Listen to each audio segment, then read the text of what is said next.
राज्य सभा के लिए टीआरएस के 2 अरकान बिला मुकाबला मुंतखब करार दिए गए हैं। आज पर्चे नामजदगी से दस्तबरदारी की आखिरी तारीख थी।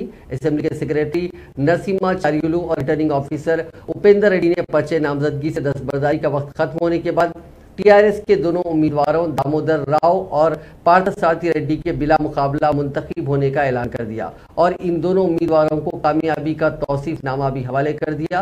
राज्यसभा की 2 मखलूआ सीटों के लिए सिर्फ 2 पर्चे नामजदगियां ही टीआरएस की जानिब से दाखिल हुई थी, इसलिए इन दोनों को बिला मुकाबला मुंतखब करार दिया गया। इस मौके पर रियासती वजीर प्रशांत रेड्डी और टीआरएस के रुकने काउंसिल नवीन रेड्डी, टीआरएस एलपी के सेक्रेटरी रमेश रेड्डी ने दोनों 9 मुंतखबा अरकान को मुबारकबाद पेश की।